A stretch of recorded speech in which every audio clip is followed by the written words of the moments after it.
David, why did you call this demonstration here near the United Nations today? Well, really, it's two things. One is to protest Ahmadinejad's policies. He'll be speaking today. In the past, he's said abhorrent things about other member states. He's said abhorrent things about the human rights situation in Iran, and he's also disregarded the international community with respect to their wishes about this nuclear weapons program.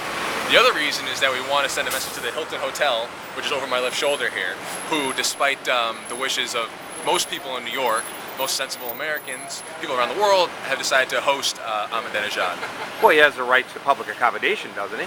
No, I don't think so. I mean, I think the host country laws stipulate that he has to be provided a visa so he can come into the country. But all private hotels, venues, don't have to agree to host him. They can decide to take short-term profit, put that on the shelf for a second, in exchange to respect the wishes of individuals in the community, here in New York and also at large. But let's face it, this is the UN General Assembly. There are a lot of heads of state that come here. There are a lot of points of view. Many of them may be favorable to your point of view. Many of them may be disfavorable. Is it this place to air it all out? Is that what the United Nations is really about? And shouldn't we be accommodating to that?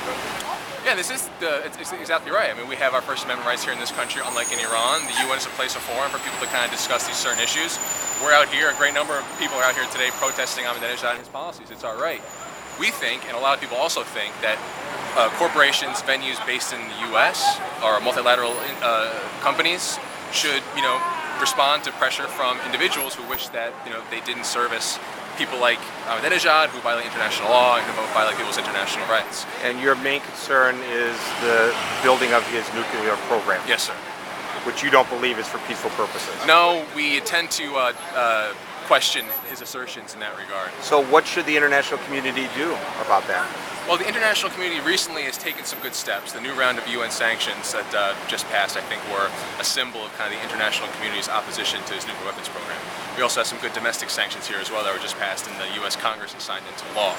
Another thing, though, that the international community can do, I think, is when you have private citizens who may not be able to pass legislation or do other things, they can kind of make their voice heard in other ways. They can exert private economic pressure on corporations, on firms, on countries that continue to do business with Iran.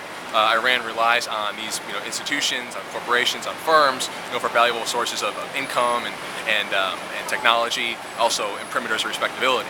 So we want everyone kind of to go beyond just what's going on in the UN and the Congress and sanctions, and to kind of take the matter to their own personal level, making decisions with their checkbook. You favor military action?